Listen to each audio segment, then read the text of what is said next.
right, how you doing, Brevard? Isn't this amazing? I'm Billy Smith. I'm a creative artist here in Brevard, North Carolina. And I just want to tell you a pretty deep story today. November 22nd, 2018. I was found unresponsive.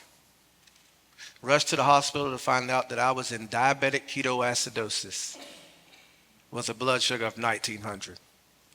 Now, I don't know if you know much about blood sugar, but a normal reading is from 70 to 120, and I was at 1900. They rushed me to another hospital where I would be in ICU in a coma for 2 days. When I woke up out of that coma, the only thing that I could remember is that I was an artist. They took me to a step-down room. That's when I realized I didn't have use of my legs. I didn't have use of my hands because of the nerve damage. My eyesight was blurry because sugar was in my retinas, and my memory was completely gone. And I remember at that point, I said, God, if this is how I'm supposed to live my life as a creative artist, then I'm content with what I've done up until this point. Now, I want you to keep that story in mind. You see, there's something in this world that has bothered me for the longest. And it's the fact that we overemphasize the importance of making money over discovering purpose. How many of you in this room would say that you chose your job based off the amount of money that you could make versus the reason why you're put here? You see, I know we have to make money. It makes sense. But do you know your purpose? You know, studies say that 10% of people say they know their purpose, and only 5% would follow it on a daily basis. There's another study that was published in the Journal of Clinical Psychiatry that says the feeling that our life has meaning grows stronger as we get older, reaching its peak at the age of 60. It also says when we know that our life has purpose, that we tend to be healthier, both physically and mentally. And it says if you're over the age of 60, that you have better cognitive skills. Why are we choosing money over our purpose? I think our priorities have been twisted. You see, what if you had everything that you needed? All of your necessities was taken care of, everything that you ever wanted, and there was no need to think about money. What would you be doing with your life? Would you still work the job that you're working currently? You see, when I was a kid, I knew I was a creative artist. There wasn't anything that someone needed to tell me. It was something that I knew innately on the inside. And it wasn't until I went to school that I found out that being an artist wasn't really popular. You see, the teachers would go around the room and they would say, what do you want to be when you grow up? And there were students that say, hey, I want to be a doctor. Or I want to be a fireman. I want to be a police officer. But when it came to me, I said, I am an artist. And they looked at me as if I had did something wrong because my answer wasn't properly formatted like everyone else. I wished I could say that that was the day that I was encouraged to be an artist, but it was the opposite. So from that point on, I said, you know what I'm going to do? I'm going to put my art on the shelf, and I'm just going to abandon it because apparently finding your purpose doesn't matter in this world. We all need to follow money, right? We all have to make money. So that's what I did.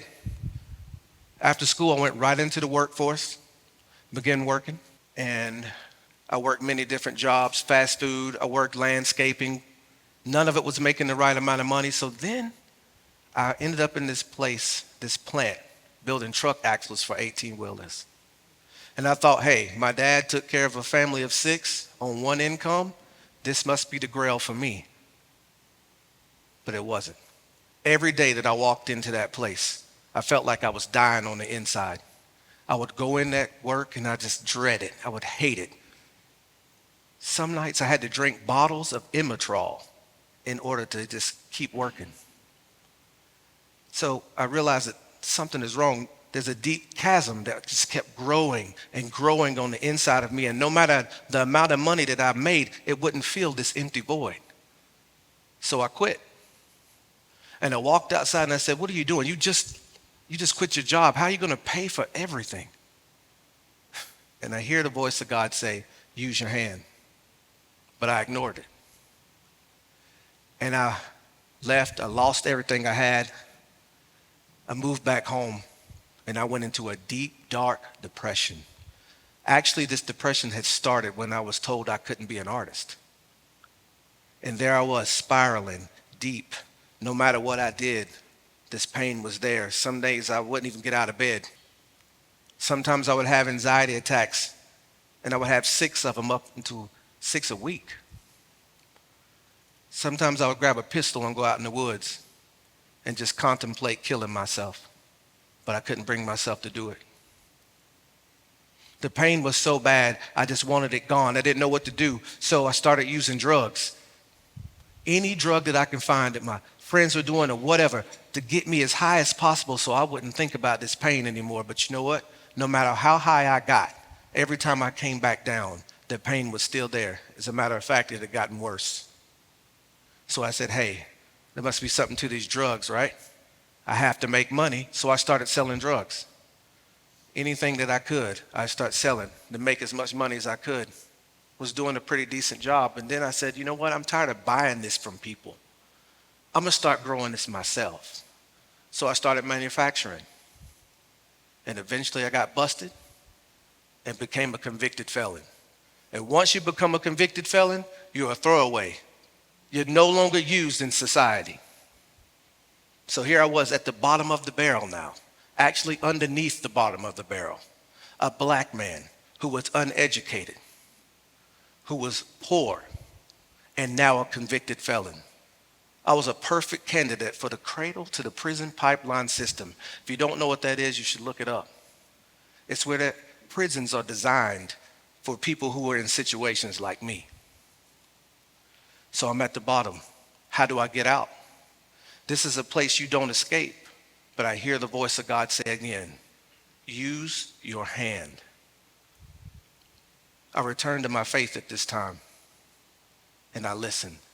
So I started painting anything that I could grab. I didn't have a lot, so I was grabbing wood, I was grabbing concrete, I didn't care what it was. And I would just paint, and it was these ugly, disgusting images coming out. And I didn't know what they were, but they was just coming out. And the more that I painted, the better I began to feel, the more alive I started to feel. So I kept doing it, and I realized that I was in my own art therapy session.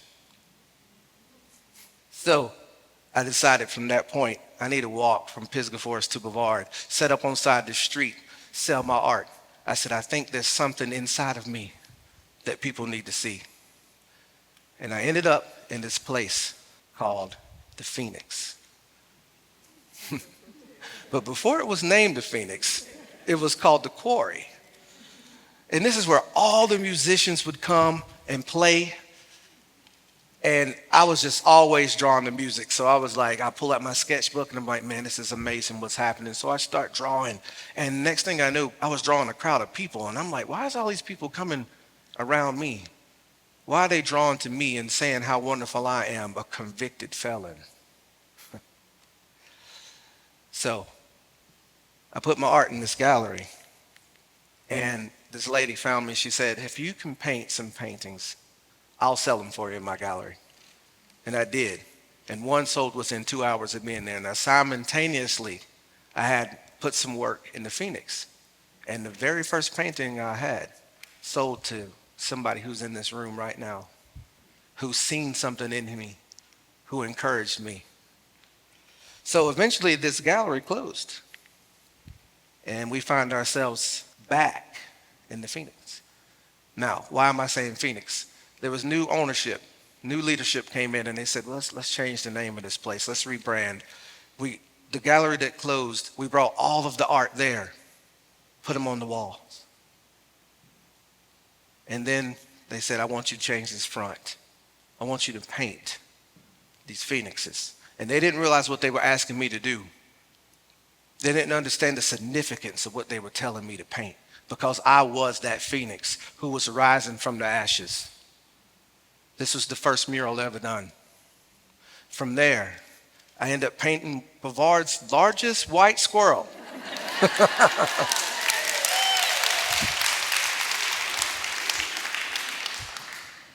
And from there, 2016 roughly, I try to paint as many of those musicians that had inspired me in the Phoenix on this wall, which you all know has currently been painted over. And then in 2018, I paint these two scientists on the side of a building called Farm Agra. And then we find ourselves back at the beginning of the story. Now, why am I saying all of this? Why does this matter? Authentic purpose is important. When I was a kid, I knew I was an artist. No one needed to tell me. It was something that I knew innately. I was an artist already. No one needed to teach me. I was authentic. No one needed to show me because that's who I was. When you find out exactly who you are and you be that 100% of the time, there's nothing that can stop you from going to the top. See, I was at the bottom. There was no other place for me to go but up. But here we are. What if you don't have 65 years to start making money and thinking about retirement? The story that I just shared with you started at 2008 and ended at 2018 because diabetic ketoacidosis is a death sentence. But miraculously, the story wasn't over. There's a seed that's on the inside of you.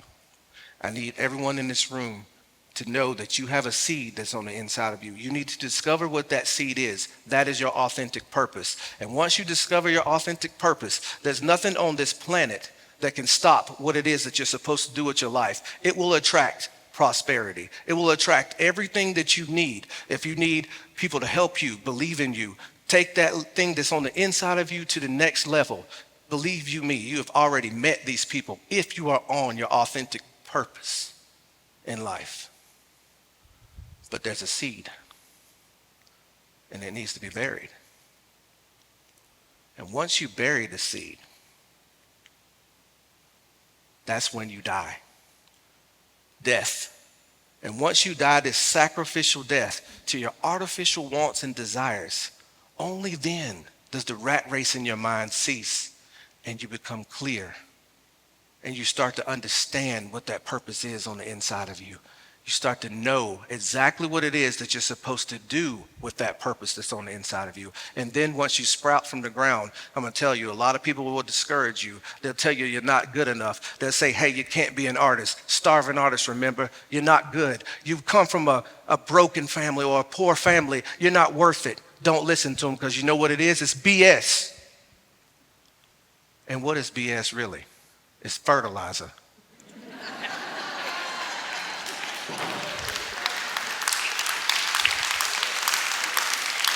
You need that fertilizer to grow you in that moment. Don't let it stop you because you're going to sprout and turn into this beautiful flower. And once you become that beautiful flower, everybody will come from miles around to see exactly who you are. They'll see the beauty that's in you. They won't care about what the past says about you. You will have a new name and a new label.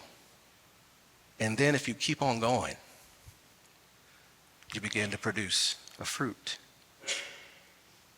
Now, a lot of people don't make it to this stage because authentic purpose is hard.